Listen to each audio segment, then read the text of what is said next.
defend my championship title. So I'm talking to everybody. I'm talking to anybody. She's got a #1 contender, David.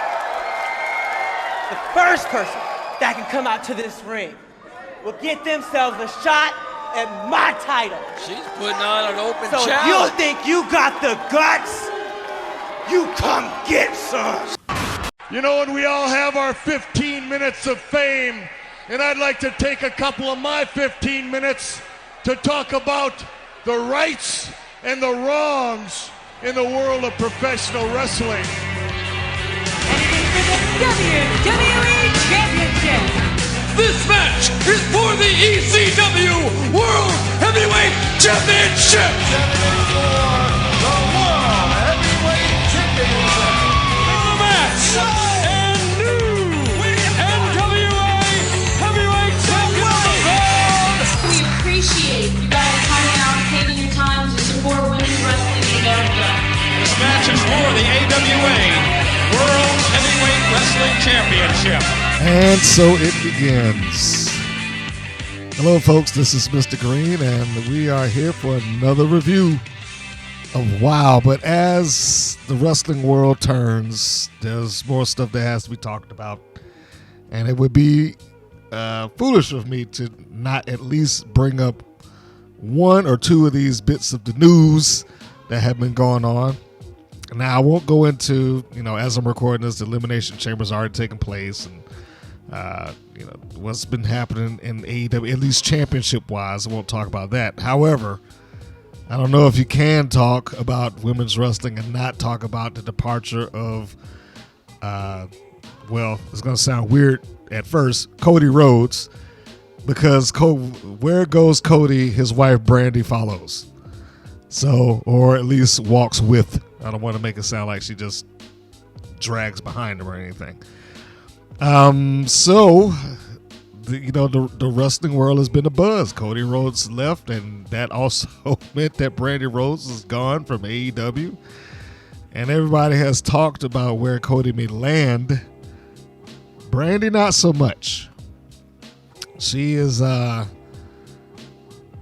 an interesting case as it relates to her wrestling, not persona, but how she's perceived in the wrestling world, particularly when she got into AEW. So, anyway, before I get too deep into that, you are listening to the Rights and Wrongs of Pro Wrestling Podcast with your host, Mr. Green. Thank you for tuning in. Thank you for downloading, streaming, going to YouTube, whatever platform that you may be catching this, Podbean, Spotify, so on and so forth. I truly appreciate the time that you have given me, whoever you are, however many you are. Thank you very much. If you have not done so, a follow, a subscribe, a like, a share goes a long way when you're talking about supporting someone's shows, and Minds is no exception to that. So if you feel free to do so, also you can go onto our store, pick up a shirt or two if you wanted to support that way as well. Anyhow, let's get back to what's going on with Brent, or at least how I perceive it, because I'm sure there's a lot of people out there got some opinions and all that good stuff like that. I put up a post in a wrestling forum not all that long ago, essentially asking the question, what do you think that's going to happen with her now? Her being Brandy Rhodes, now that she's no longer in AEW, because it was well known that she had some pull in that company, which pretty much kept her in a position where she could nearly do what she wanted to do. I'm not going to say totally. I think that might be pushing it a bit much, but there was a sense of her, as far as the public was concerned, just kind of being all over the place. One segment you want to be cheered, the other ones you don't care if you get booed or you're doing heelish stuff. Really not backing down from anybody or anything, male or otherwise, male or female, or otherwise, I should say. The whole thing with Dan Lambert, and then, her wanting to get into it with Paige Van Zandt, who is a legit MMA fighter.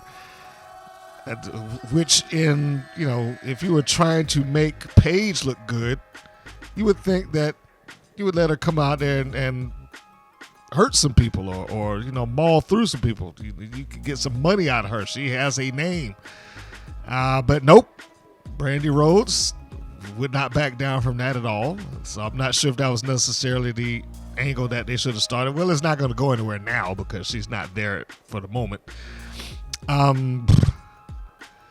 What else did she do in there that was just kind of nonsensical? The start of the Nightmare Collective, which didn't go anywhere, just kind of fizzled out. And the tag team with her and the Bunny, where she started off as a babyface that first round, and before the match was over, she was beginning to act like a heel, or at least they had a heel in perspective in the interview segment. I mean, I don't know what the hell she was doing in a lot of that stuff. So anyway, back to the question at hand. And it seemed like a lot of people, or at least those who took the time to answer that, did not perceive her very well. They just did not. And the exact question was, so without any executive pull or influence on her on-screen persona and presentation, what's the likelihood that she wins a major championship, or the major championship, that she wanted, or continues wrestling at all? Now, before I read any answers to that post that I put up, I'm seeing some of them now. My personal opinion is that she's probably not wanting to wrestle outside of a major promotion. I cannot see, this is me talking, this is my personal opinion. I cannot see Brandy Rhodes wanting to go into, say, a WWE and not being a focal point. I don't think that she would ever get into that company and be a focal point right now. I mean, maybe she could get some attention. I mean, she's we're not going to take away the positives that she does have. She's a very attractive young lady. She does have, and I know some people disagree, she does have athletic ability, and she could probably be a competent wrestler if she chose to follow that path diligently. That being, I know she had a brief stint on the independents. She did not do it long term because I think in pretty much short order, they went to Impact, and then I don't remember if she followed him to New Japan. I know she did some vignettes with him. But then she turned around and then there was an AEW. So she never really had to do the independents the way that other girls have to do the independents. So I don't know if she's got the experience that the independents provides you. How to read an audience, for one thing. One of the major criticisms that some fans had is that she came off as tone deaf to the audience. Like, I'm going to be, what you love, whether you agree with me or not, type thing. Or coming out to ringside in a mask in Cody Rhodes' match and doing the unveil towards the camera like it was going to be a big deal. And to this day, I really don't understand why that happened. But anyway, stuff like that. It just seems like she did not have a good grasp, and in some cases, Cody too, a good grasp on how the audience perceived them to be. And this is one of those examples of some people just do not need to be left to their own devices, because you get things like that. When you don't have somebody that can govern you and say, hey, look, you need to stick a path, pick your path and stick with it, or, do what I'm asking you to do, or whatever the case may be. You get things like that where you just kind of go and you're all over the place. Let me do a little bit of this. Let me do a little bit of that. And it doesn't really amount to much. Of all the time that she's been there, I don't know if she really amounted to all that much. I mean, she did a bunch of things, but no one thing for me really stands out other than just becoming the thing that most fans grew to resent. So anyway, I just want to, go through a few of these responses. I can't pronounce Colin's last name, so I'm not going to do it. But his answer to whether she would get that championship or continues wrestling at all, his response was little to none. She can't cut a promo to save her life. Jake Garcia said she just sucks. Like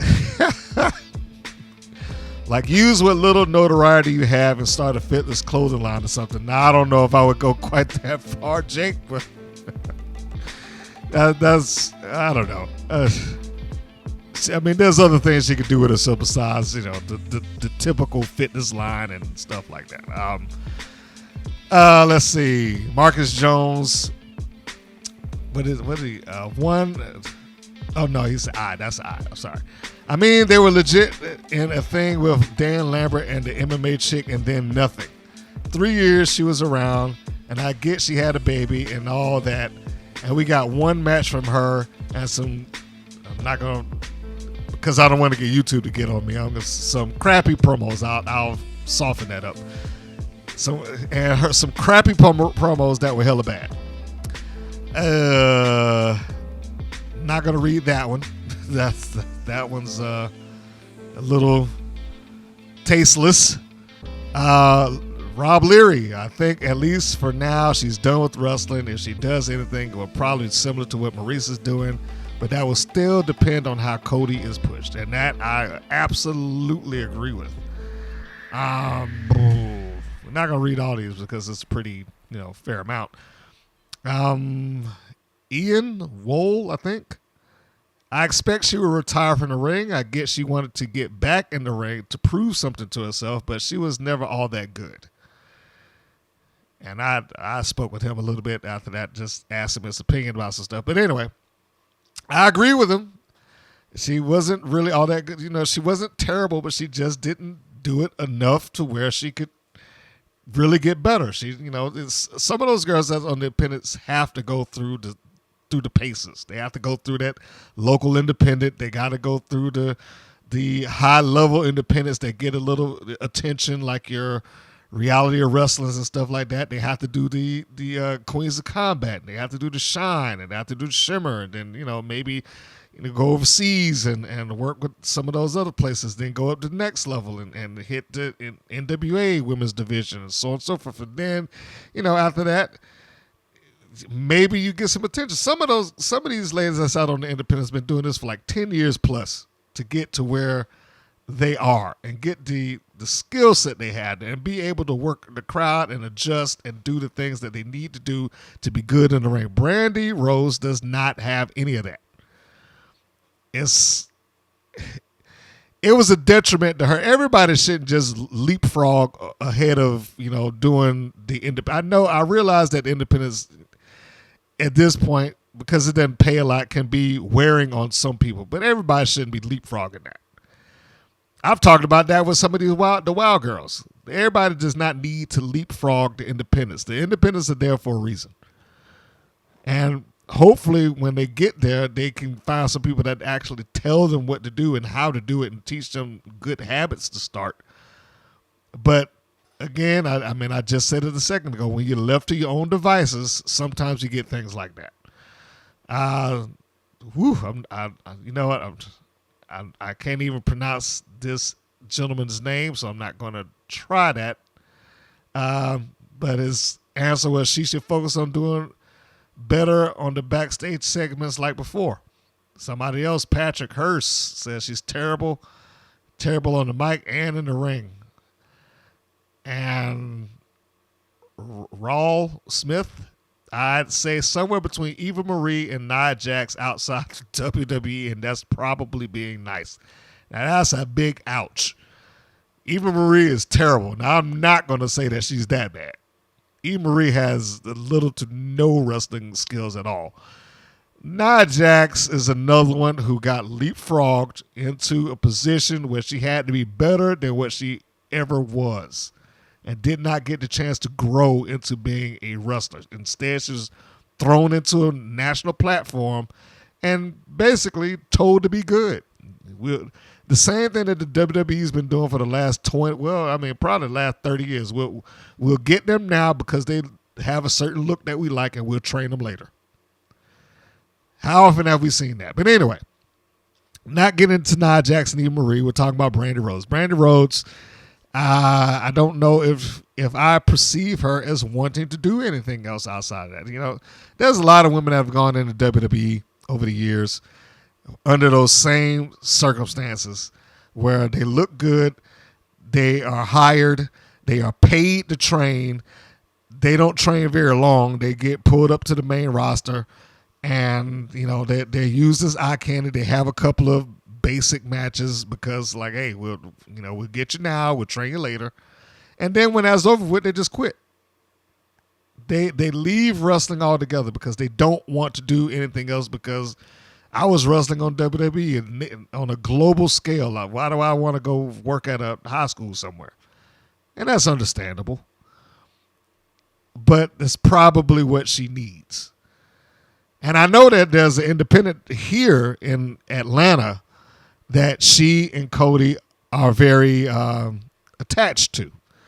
First off, the Nightmare Factor's here, so it's not like she can't train. They pretty much own that thing. Secondly, and I guess it's a free plug for them, Southern Honor Wrestling is, I believe that was the last place that Cody went as an independent before taking on a full-time role in AEW.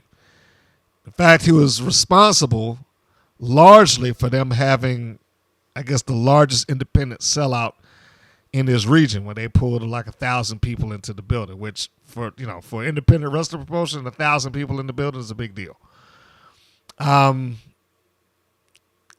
So it's not like there isn't an opportunity there for her. I could see if she were to go to, I'll just, again, free plug for them. I could see if she were to go to Southern Honor and participate in some of their women's matches there.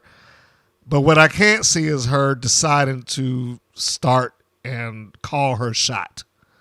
Like, wherever she's going, whatever pull that she had, whatever pull that she's used to, I think that's got to go out the window. This is my pitch for her to do something and be good and get better. I think that there's an opportunity for her to get better. The question is that something that she wants? Because I get the impression very often that she would prefer to be an actress rather than a wrestler or a reality TV star or a star just of some sort. I don't know if wrestling is necessarily what she wanted to do with her life, or is wrestling a means to an end? We've had a lot of people over the years who have used wrestling simply as a means to an end, and she may not be any different, quite honestly. But we're not going to stick on Brandy Rhodes. I just, you had to talk about that. That was big news. Quinn Mckay, we're going to jump ahead and get out of that and talk about another young lady. Quinn Mckay, formerly of Ring of Honor. Let me clear the marbles out of my mouth and speak clear.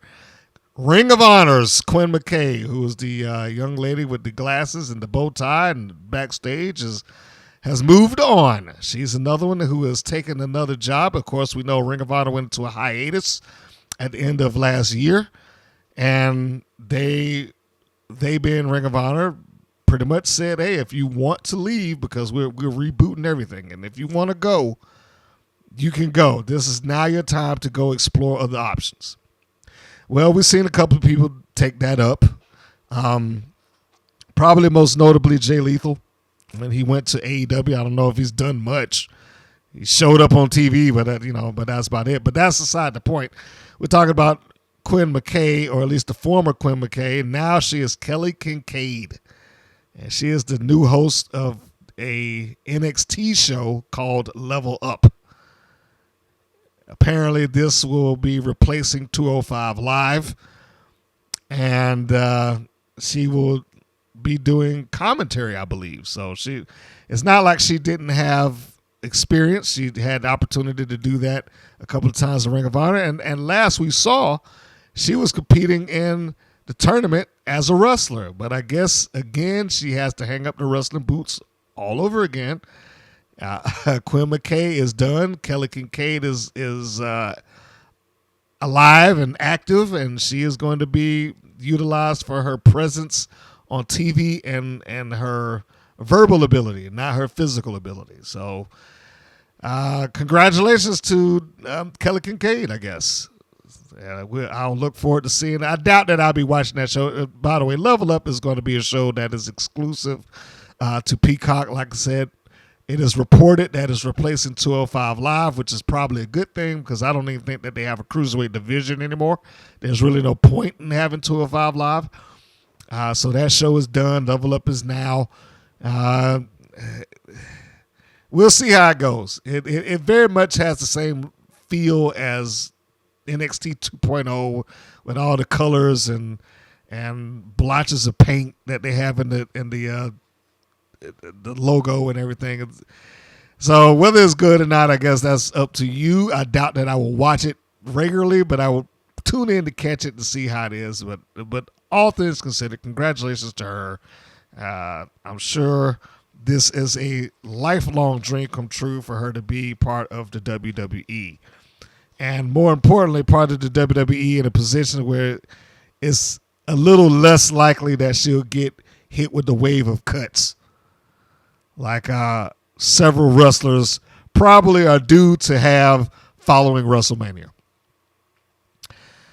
So let's get to the review of Wow episode 24. We are trucking along still with these episodes one after the other. And this one is going to be, I'm hesitant to use the term blow off, but it is a build towards one of their big confrontations, the Psycho Sisters and Holidead, Siren, and Princess Aussie. In fact, the show begins that way. It starts off with a video set up for the teams that I just mentioned. Essentially placing that as the main event of the program. Segment 2, the Beast, the WOW champion, enters the ring and cuts a promo for an open challenge. And who should come out to accept that challenge but the disciplinarian with Samantha Smart. Now, the first thing I noticed when I saw the disciplinarian come out there is that, she really isn't that much smaller than the Beast. I mean, the Beast has a stronger looking physique in terms of definition and muscle. But in terms of size, the disciplinarian is about the same size as her, more or less. I don't know if that's the person that I would have wanted to put into the ring with her just because of that. Up until this point, I think everybody had been relatively smaller than the Beast. And also for this reason, too, before I even go into anything else. Now, I'm sure anybody that's watched that show up until this point knows who's going to win that from the moment that the disciplinarian came out there. And not just because it's the Beast and she's the champion. It's because the disciplinarian has lost repeatedly for weeks leading into the last seasons. There's absolutely no reason on earth that seeing her walk out to ringside to challenge for the women's championship or the WOW championship, that you should ever believe that she had a chance or a hope to pull it off. The disciplinarian, with the exception of maybe 1 or 2 wins over the course of, I guess you would say 3 seasons now, her win-loss record is atrocious. She just lost, a week ago, or we'll say an episode ago, since we can't really put this in weeks. She just lost a episode past to one half of a tag team. She was tricked and beaten by one of the Dixie Daughters.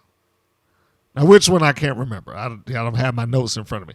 But she lost. That's the point. That's the major point here. She did not win the match. If she couldn't win that match, and that was the last thing that I saw her do, I have no expectations of her winning against the Beast, their champion. They should have just got somebody else, or got a local guy. I keep endorsing the local girl. Get somebody out there that she could just squash and go on about her way. I'm not even sure if I would have made it an open challenge. Just, give me an opponent out here. I'm ready. This is what I'm booked for. Let's do it. So anyway, as you would imagine, the Beast mostly no sells any of this. There are a few points where the disciplinarian gets some sort of advantage / offense, but again, the Beast mostly no sells. She wins with a spear, and then boom, 1, 2, 3 is over. There we go. That's it. Without going into a blow for blow commentary, that was pretty much the match. Again, I didn't walk into this thinking the disciplinarian had a chance. It didn't feel like it, and I certainly didn't think that it was going to be anything beyond what I got. The plus that you have here is that Samantha Smart, I had been critical of her when she first was introduced into the WoW verse some years ago, because she almost did nothing as a manager. She didn't cheat all that much. She didn't run her mouth, didn't take any bumps and stuff like that. But this was different. She was a integral part. She played the part of the manager, and I did like that. She took the big bump. She took a choke slam after attempting to, I guess, get even, with the Beast, because the Beast won, and she tripped her up too. She did that, and she did little things. Ran her mouth, did the old manager trip during the match, didn't help. And then afterwards, after the Beast wins and the Beast gets out, she pops with the yardstick across her back. Beast no sells it, turns around and gives her the choke slam. It makes the Beast look good. And that's the point. And that's the only other perk that I can get out of this, is that I know the disciplinarian is a well-trained wrestler. We know her as Robin Reed, or she used to be Ivory Robin. She's a former Reality of Wrestling Women's Champion. She has been around the independent circuit for some time now. So if there's anybody that can get in there, and this is what the Beast needs right now, she needs to be in there with people that are better than her to help her look good, to help her shine.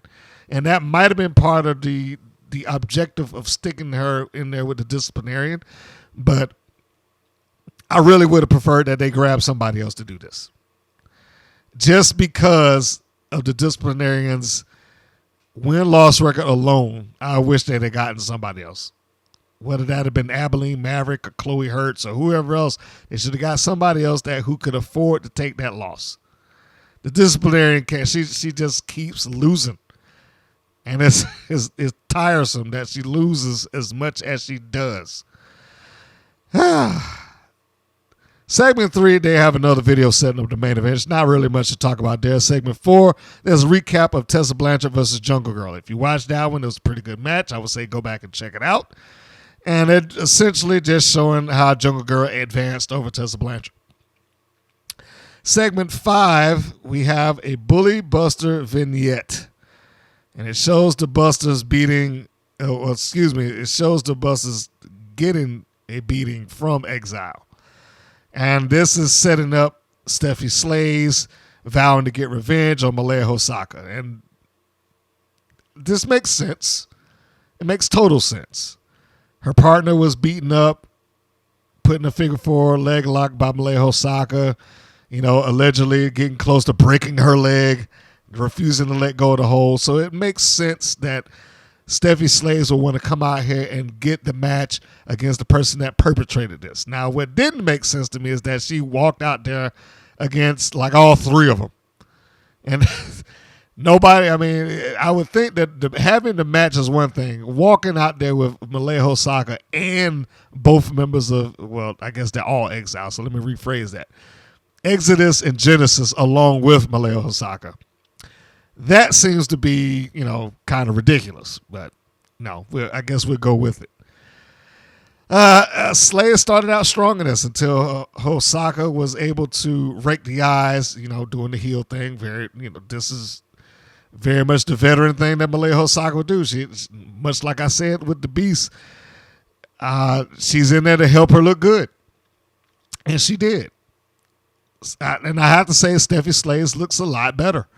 She's, at least in this match, she was coming along, looks very, capable in there. And I'm sure that her being in there with Malaya Hosaka had a lot to do with that to some degree. Exile beats up on Steffi every chance they get, which is what they should do and what you expected to do when you saw her out there. So Malaya Hosaka distracts the referee. Exile yanks her out, puts a beating on her, put it back in the ring. She gets a little bit of advantage. Hosaka puts it back out, distracts the referee. They start beating up on her again. You get the picture. My first thought when I saw that is that where's Steffi Slays' help? You would think at this point Exile has worked up some enemies. I mean, they beat up the tag team champions twice. They beat them up when they won the belt. They beat them up right before like their first title defense. They tried to attack the Grits and Glam team. They beat up the Bully Busters, or at least one half of. They clearly cannot be considered a reasonable team for the locker room. So, where's her help? That was my first thing. That was in my notes. Exile jumps Slays when she applies the figure 4 leg lock to Hosaka. She's about to, get her to tap out. They just come in and beat her up. And they all beat up Slays until who comes out but Fire. She comes out with a steel chair for the save. The commentators mentioned that Exile put Adrenaline out. I don't know when that happened. And I've seen them beating up on both of them, but when did they specifically beat up Adrenaline to put her out? So I'm not sure where they were going with that. Match ends in a DQ. Not really a fan of the DQs, but that's where we are, or the amount of DQs that we have, I should say. When you go over the seasons, it just feels like they have way more of them than they need, especially when it comes to Exile. I'm not sure if they've had a match where they just won. Like they've been there. Let's see, they beat up the champions when they arrived. They fought the Bully Busters.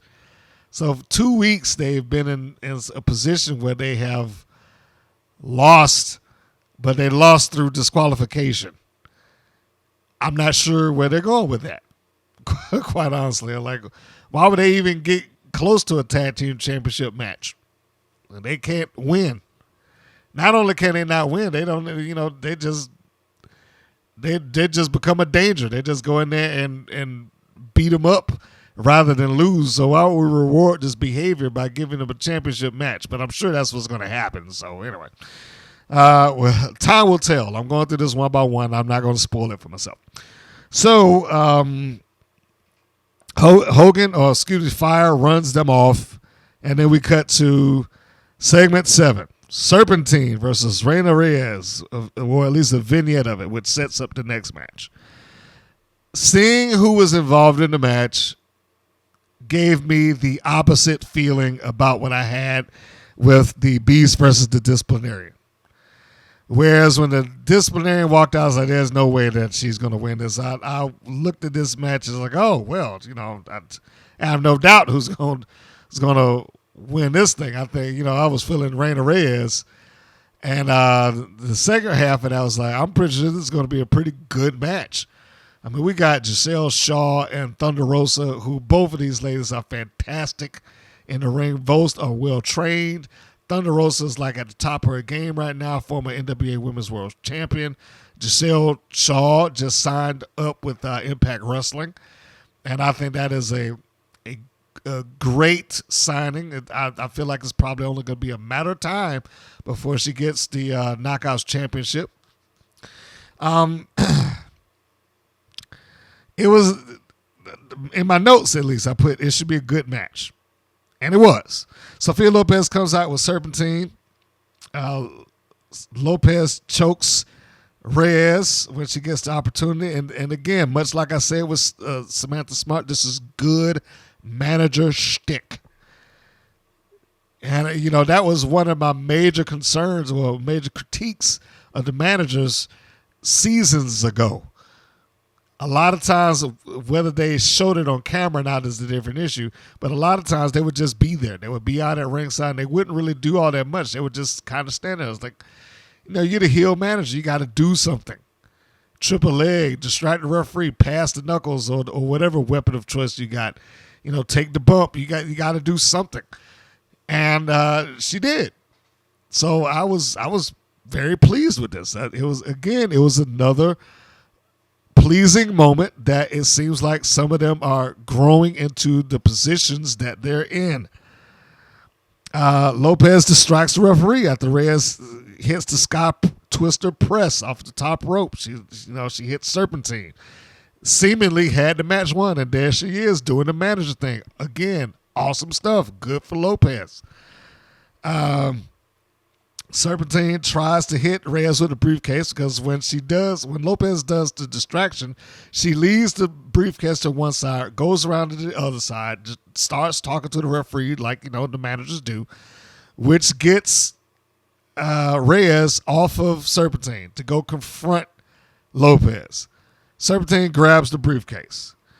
She tries to hit Reyes with the briefcase. Reyes ducks and gives a super kick to the case into Serpentine's face. Then she slaps Lopez. Lopez takes the bump. And then Reyes gets the pin. It was a good match. Everything was firing all cylinders, manager included. And I don't know if I get a chance to say or speak highly with high praise of WoW like that under normal circumstances, but here I'll speak of it in high praise. Everybody was doing, what they needed to do. And yes, WoW is a highly edited show. We know that WoW is an edited show. But, there have been cases in the past where the matches, I don't want to say so bad that they are unable to edit the mistakes out. So I'll just say this. If there were mistakes in the match, there's no way that I can see it. But I really doubt that because I think both of these ladies are so smooth in the ring. Now, this is a nitpick from me. I know that they like to edit the show to where it's just more like TV. So we'll take this angle and we'll take that angle and we'll do this and we'll do that. And, oftentimes they cut on the hit. Somebody takes a punch, they cut to the next camera. Somebody takes a kick, they cut to the next camera. They don't show the match in a sports presentation where you have the one camera out in the stands, the hard cam, and that covers the majority of the match, rather than the way that they're doing it. It looks like with them, they record everything, and then let's get as good angles as we can. They almost shoot it, like I said, TV-esque. But I would prefer they did it the other way, especially in cases like that, when the match probably needs little to no edit. I mean, yeah, you want to cut to another camera here and there. Yeah, you want the close-ups and all that good stuff, but they probably did not need the edit that they gave it. I think these two are strong enough to where they could have kept the viewing audience in television land entertained without an abundance of cuts. Segment 9, and we are moving towards the main event. We are still coming down. It is a full recap of the Psycho Sisters, Siren, Holidead, and Aussie feud. And it is never explained why Princess Aussie joined this group. We know that she did, and we know that she's been lured in for some reason. But it's never really explained why she gave into it or, she's, I don't know.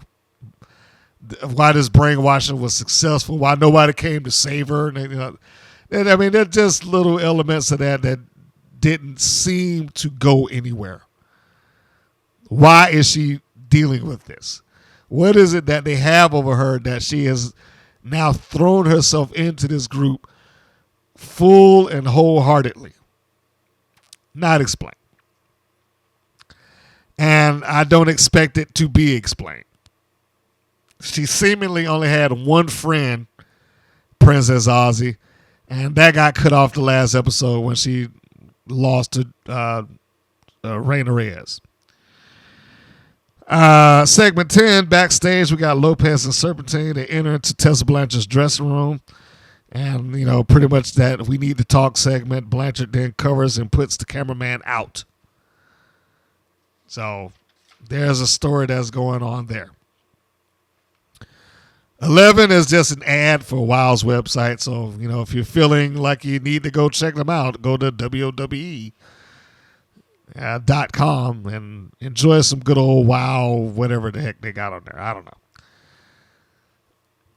Segment 12, the main event. Is this that I don't know why they called it this because it didn't seem to make a lot of sense to me. But a couple of times it was called a 6-way tag team match. I was like, I don't know what the hell a 6-way is. I know a 6-person match, but I don't know what a 6-way tag team match. And it seems like some of the commentators caught that a little later on because I think Stephen Dickey began to refer to it as a 6-woman match after a while rather than a 6-way. So we got Siren the Voodoo Doll, Holidead, and Princess Aussie versus the Psycho Sisters, Razor, Fury, and Mesmera. I may have to go back and watch this again because I am positive. I could have swore I heard them say that there was no rules in this match, and then they started off right into having rules. So I have to look at this again. I'm sorry that I didn't do it before this, but I just could have sworn it's like this is going to be some sort of brawl of some effect, and it did get to that point, but I'll get there. So anyway, we got Ozzy and Spike. They start out, and for all intents and purposes, Ozzy is the one that is the bullseye's drawn on for a little while until she's able to break free. One thing that I was surprised about here, and because if you listen to any of these podcasts before now, you know that Mesmera was the bane of the Psycho Sisters to me. I didn't understand why she was there. I didn't get her purpose. I thought they should have just been done with her. But, and again, that's not a knock on whoever's playing Mesmera. She just didn't seem to do all that much. She was there and she smiled and she, had a presence. But other than that, I mean, her interactions were very, very, very limited.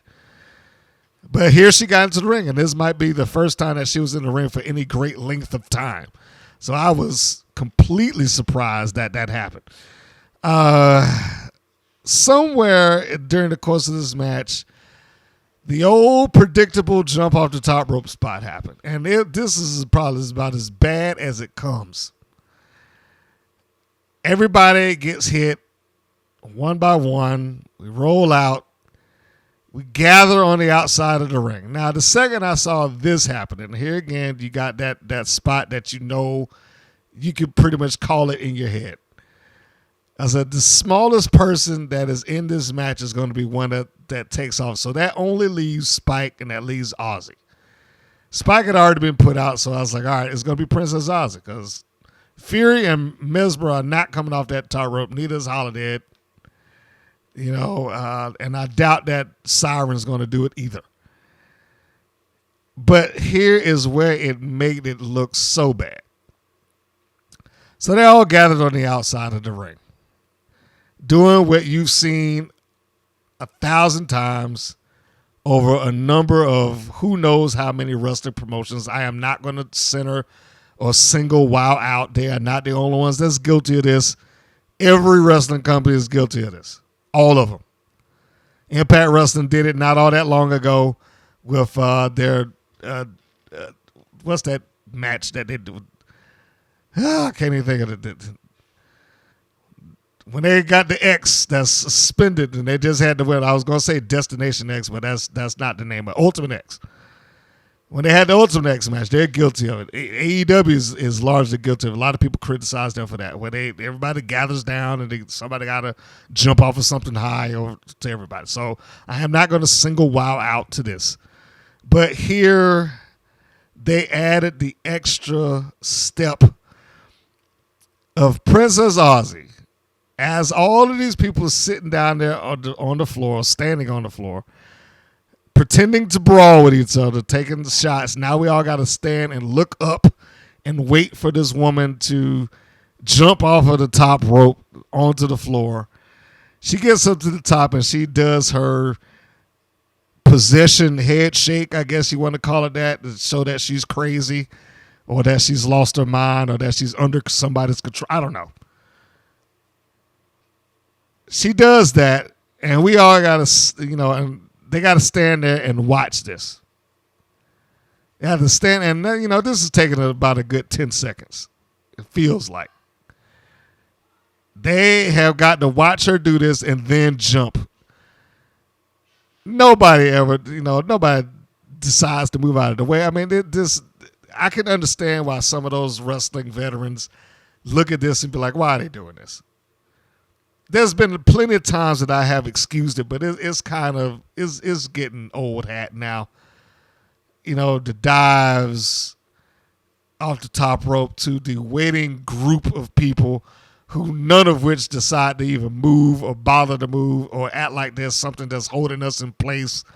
It just, the original concept used to be that it was a brawl happening on the outside. Somebody gets to the top rope, but he does it so fast that we're in shock and we can't move. At least that's how it was explained. Now it's just, we just got to stand here and wait.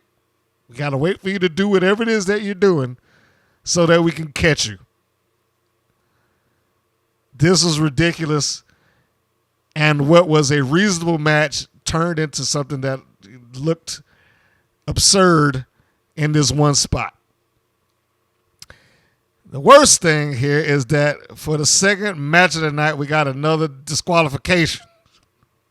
It's a double DQ as they go running off into the street and they were running off into the crowd and into the concession stands and off into the street, beating each other up. So there's no winner here. It's just a fight and a brawl for a brawl's sake without any sort of definitive winner. I started off liking the match, and then it devolved into that. That shouldn't have been the main event, at least not for me. I was like, this needs a blow off. Just be done with it. I'm not sure if this is a big enough feud to where we got to drag this out. And I question whether why drag it out at all, quite honestly. Sometimes they'll do things like that. They'll just have the match and be like, oh, yeah, we did it, so let's move on. Because I thought the storyline with Holidead and Siren and Aussie was their control over Princess Aussie. I thought that was the story. But it seems like they, like I said, Aussie's just kind of given in and gone wholehearted into it. I mean, maybe she might turn later on down the line, or I don't know. Somebody might save her. Who knows? And the Psycho Sisters really have nothing much to do other than this feud, which didn't seem like it went anywhere. It's just a feud that just went out into the street. So what are they going to do? What's the blow off here? We're going to come back for a street fight. We're going to come back for a steel cage. We're going to come back for some other stipulation match that will end this for once and for all, because I want it to end. And it's not like I'm a bunch of episodes into the show, but I just want this to end. I fit just this show alone with the amount of vignettes that they dedicated to it, because they did like 3 of them. They started at the beginning, did one in the middle, and one right before the match, and then you had the match. It just felt like they gave so much to this match that it should have gone somewhere. Like, why is this not over with? So maybe it's me, and I really want to hear somebody's opinion. Like, okay, did this seem like it was too much? Like it was overkill? Like they just should be done with it? I absolutely feel like one team or another should have won. If it were me, I would just have the Psycho Sisters go over and have Aussie take the loss so that she can get some sort of punishment off of Siren and Holidead, so we can see that continue on and just be done. And then the Psycho Sisters can focus their attention towards we're going back out to the tag team titles. Anyhow, that was the entire show. Now, one thing I can say about WoW is that it's a easy watch. It's only an hour. And despite the fact that I don't agree with everything that they do, it's not a terrible show. It's not bad.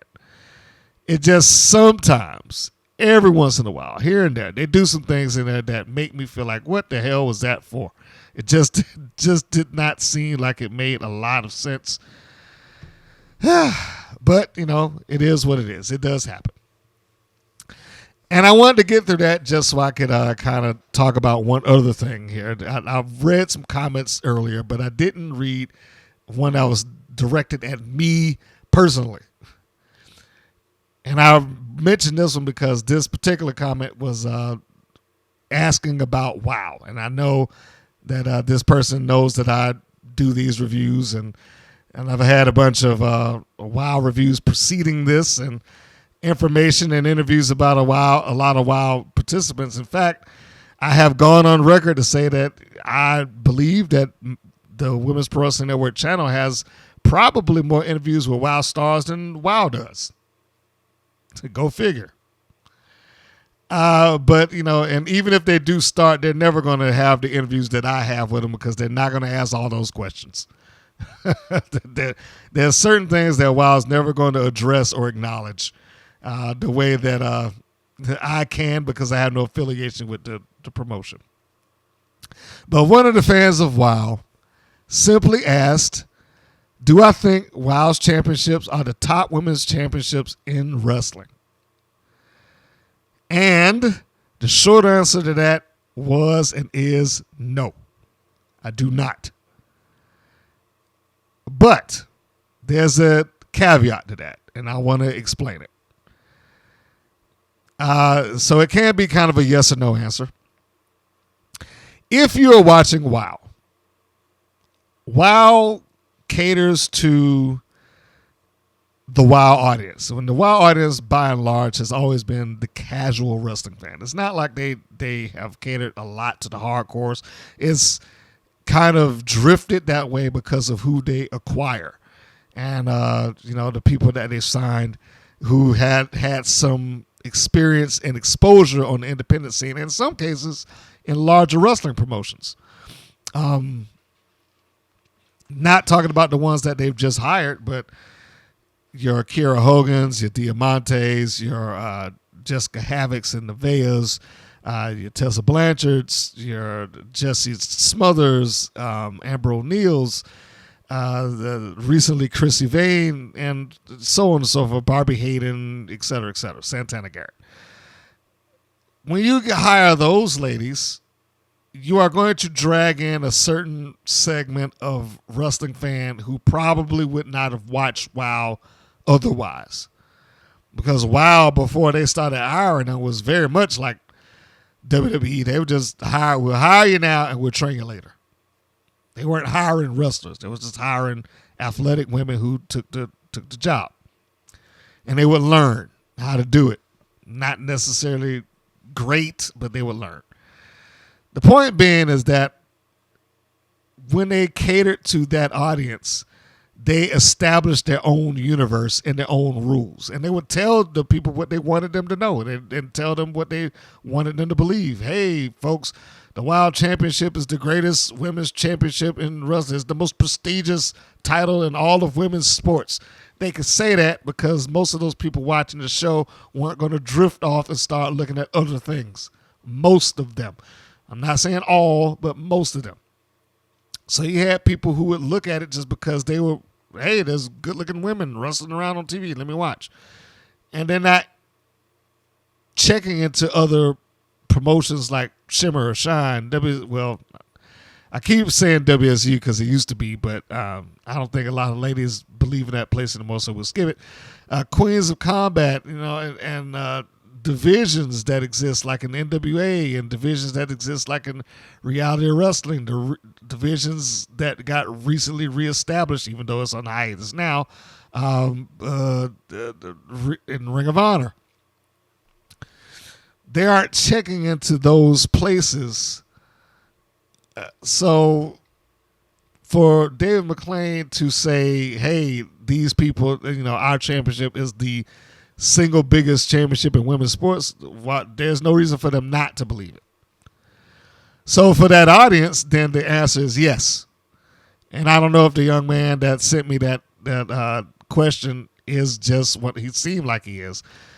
Because I seen somewhere earlier where he said some comment like, "Oh, it'd be a great match to see Frost versus," I forget who he put, like Awesome Kong, I think it was. Which I said, in my mind I didn't answer that, but in my mind I was like, that'd be a terrible match, because Frost, as athletic as she is, and for those who don't know, you have to go back like 3 or 4 seasons, I think, in a while. But I said that'd be a terrible match because she's only had like 3 matches in her life. Forget practice. She's had like 3 matches, period. Yeah, Awesome Kong could carry it, but that'd be ridiculous. But anyway, yeah, for fans like that, yes, that would be the biggest women's championship that you would ever see because that's all they know. In the grand scheme of things, now when we go beyond that, when we open the doors of WOW and we're looking at that amongst all the other talent and all the other wrestling promotions and all the other women's divisions and things like that, no. And it becomes a hard no. Nothing against WOW, but it's a hard no. There's no way possible that if we're looking at this in a kayfabe universe, that championship be considered the top of the line. They have done great strides to make it better and make it more palatable, but they still got a ways to go. I mean, just think about this. The WOW Women's Championship was established in 2001. It is 2022, and they've had 5 champions. I think it was 5. Let's see. Terry Gold, Danger, Lana Starr, Jungle Girl, Santana Garrett, Teza Blanchard. Okay, 7. I'm off by 2. But in 20 years, they've had 7 champions. Some of which who are listed as holding the title for like 1,000 days. And have had barely any championship defense whatsoever. It's hard to make a claim on being the most sought after and prestigious title when they almost never even defend the belt. Much less have a string of challengers who even wanted it. Teza Blanchard, I mean, as much as she has issues and heat and a bad reputation amongst some wrestling fans, if we put that to the side and we just talk about what she did in the ring, she's probably the most accomplished women's champion that they've had, because that season she defended it more than anybody else. But to put it in perspective of championships and the length of time and the matches and stuff like that, you don't have to reach very far. I mean, to compare them to, say, like Shimmer, because that would be the most comparative thing. Because I think Shimmer, what did they do? I forget how. Somebody described it to me to tell me the schedule that they ran. I think they shot for their DVDs like twice in a year, or 2 to 3 times in a year. But they would do multiple matches, of course. And so that's how you got some people, they would easily be able to list the amount of championship matches that they had. And, some would have, up to 1 or 2, 5, 6, up to like 10 to 15. And it would be very easy to try to compare them to that, because that would be perceived as the closest. And by far and away, Shimmer is going to, leave WOW in the dust as far as championship caliber is concerned. So let's take that off the table and talk about independent that most people in the world don't even know about. Peach State Wrestling Alliance, which is a promotion that I shot matches for with the women some years ago. That was another one of my places that I had a partnership.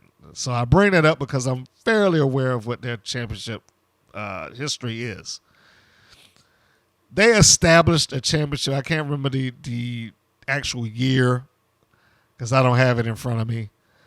But they established a championship. They had a battle royal to crown their first champion, and that first one was Crystal Rose. Crystal Rose then lost that championship in a 4-way after several defenses to Brooklyn Creed. Brooklyn Creed lost her championship to Pandora, but Pandora retired. The championship went into hiatus before they reestablished it like 2 months later, and they had another tournament, short-term, 2 sets of triple threats.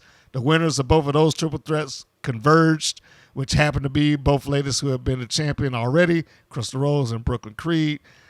They wrestle off. Crystal Rose becomes 2-time Peach Stage champion. And I think then that led into the beginning of 2020, promotional on hiatus. I'm not sure they've come back from that. Now, that was leading right into 2020, and in that we've had what? 3, did I say? Crystal Rose, Brooklyn Creed, Pandora. Yeah, they've had 3 champions, one of which who held it twice. They, inside of a year and a half to 2 years, are almost half of the championships that WoW has had in 20. That's what I mean. And even then, in that short reign, they had a couple of people walk in and out of there challenging for the championship over and over and over again from the moment that the title was created right up until the end. It was never a case of we don't have anybody to challenge for this, or let's just sit it off to the side, or we have a phantom championship turnover with like Lana Star, that the title match that never took place. There's no case of that. And you don't get a lot of that with a lot of these people on the independents. Yeah, they don't have the budget that WoW does, clearly. But they do present. I mean, and we're talking about Peach State. That means that championship doesn't leave the state of Georgia. It's not even considered a world's title. And they don't even try to consider it a world's title. They don't pretend that any belt that they have in there is supposed to be some sort of world championship. It's a championship, it's a championship of this area where it's supposed to be. It's the regional title. And yet and still, I would rank that Peach State Women's Championship over the Wild Championship just on the basis of the competition that came down for it. And again, the only person that in the WoW universe that I would say that could give that some sort of challenge would be Teza Blanchard, because in the season that she was the champion, she had more contenders. She had more people fighting for the championship. And that's probably largely because Teza either asked for it or whoever else got in there and said, we need to defend this belt. But getting back to the answer, no. Within the Wild universe, yes, it's to be top title because it has to be, and that's what it should be. David McClain should promote his championship as the top championship in the world. He absolutely should. I'm not saying that they did anything wrong. I'm not saying that they lied or anything like that. This is what they're supposed to do. Every promotion should do that. They shouldn't take a backseat to anybody unless they've made some sort of arrangement to say, like the NWA. We're going to have a regional title, but we're going to recognize the NWA's World Championship as the World Championship. Now, if that's the case, then that's different. But WoW doesn't recognize any of that. WoW doesn't work with the NWA or Impact's Knockout World Championship or AEW's Women's World Championship. They don't work with any of those people. They in large part, those titles don't exist. So as far as their world is concerned, it is the biggest, most prestigious championship in all of women's sports. In the real world, not so much. It is at best comparable to some of the independent promotions that I've seen around, me and other places. That's what I think they are. But I will give them this much credit to say that I think that they can get there, particularly if they are able to keep the show alive and stop taking these lengthy hiatuses. It does not help when you have a champion who, like I said, is listed at 1,000+ days and never had a single title defense. Well, anyway, that's a whole different thing. You know, earlier in that little rant right there, or me answering the question, I brought up Ring of Honor. I forgot one other thing to mention with Ring of Honor. The former Ring of Honor Women's Champion, Roxy, who did lose the championship to Deonna Purrazzo in Impact Wrestling. So we have an Impact Wrestling star right now who's a double champion. Both belts of which are not active to Impact or not affiliated with Impact. Neither championship. She's Reina de Reyes champion, I think in AAA, and she's now the Ring of Honor Women's Champion, of course, for Ring of Honor. Or I should say ROH champion for Ring of Honor. But Roxy, and this might explain why she is, because Roxy has now moved on and she is signed to the WWE. She's the next one that is going in and being part of the, some people refer to as the evil empire of the WWE. But no, Roxy has moved on and she has joined the WWE. What can I say? Congratulations to her. I forget how old is. What is she, like 20 right now? She is like super young. She has been doing this for a while, and I'll finish off with her because I think that she's a really good example of everything that I have been talking about, not just on this show, but for years. The amount of matches that young lady has taken on. I mean, she got to reality wrestling, and once she was in that company, she just kept going. She did whatever she could to continue to get better and train and become good in the ring. She went from Booker T's reality wrestling to Ring of Honor to their women's division to where she wound up right now. She just, signed with WWE. And I think she's won the championship in almost every major promotion she's been in. I know she was the reality wrestling women's champion. Then she was the first ROH women's champion. So, yeah, I mean, how can you fault that? And she traveled around the independents doing what she had to do to get better, to become good at her job and accomplish her dream. It's another case of somebody that she didn't get into it so she could try to go off and do something else. Now, that may happen, but clearly her goal in life was much like what I saw with Kiera Hogan. She wanted to be a wrestler, and she didn't think about doing anything else other than being a wrestler. And she's there now. I don't know how long she's going to last. I hope that she is able to do it and able to stick with it and be there for as long as she chooses to be. I don't know what they've turned her name into, because you got to know that they're going to change her name to something. I would be really surprised if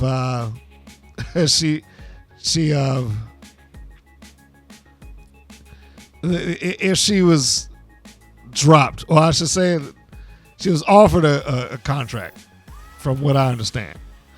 And I saw some spots saying that she was signed. So, I think we need to go and verify that.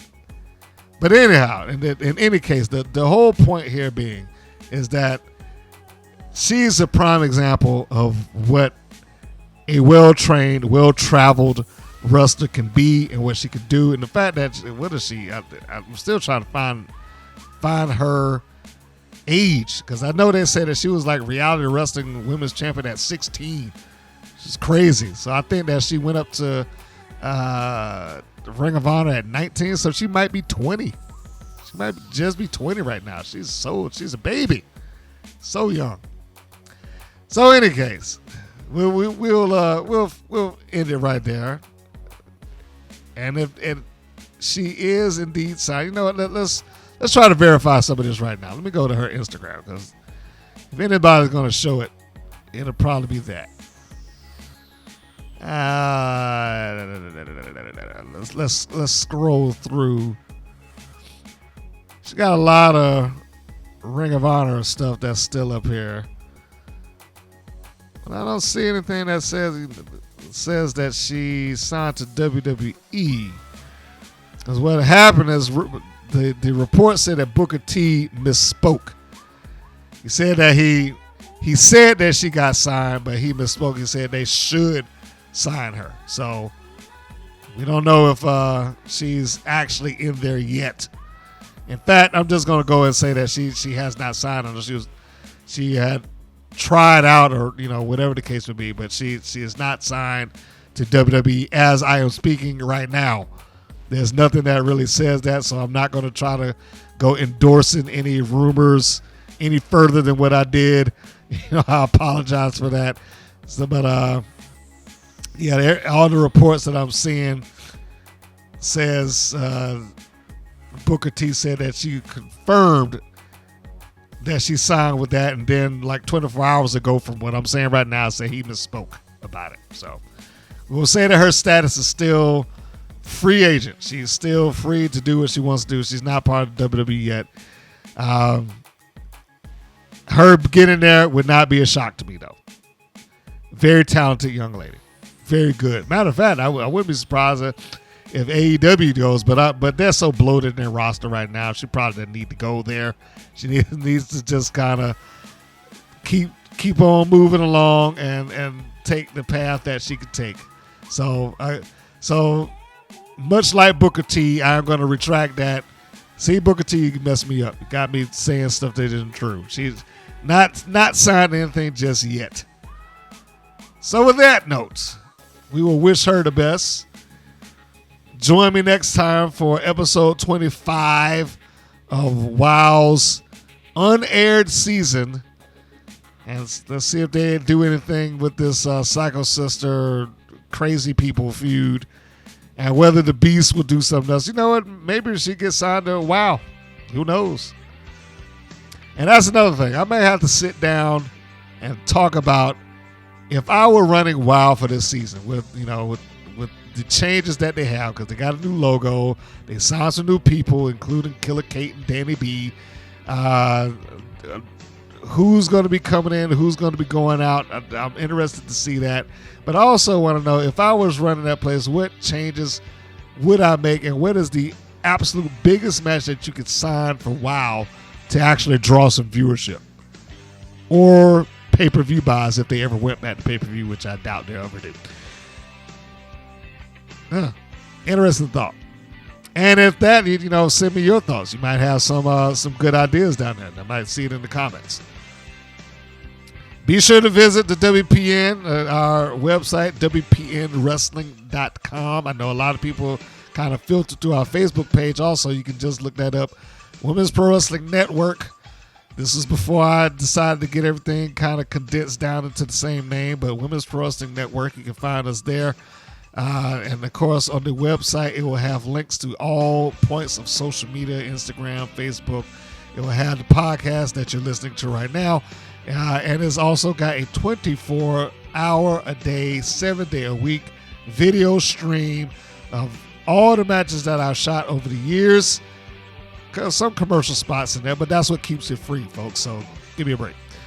It's just you could just look at it for a little bit. And I've said on a number of occasions, I've been working on a Roku channel that you can look at this stuff on a big screen as well. Still working on that. You gotta bear with me because I'm a one-man crew here, which is why I say all of the support that has come in, either just through sharing or commenting or dropping, whatever into the donation box, quote unquote.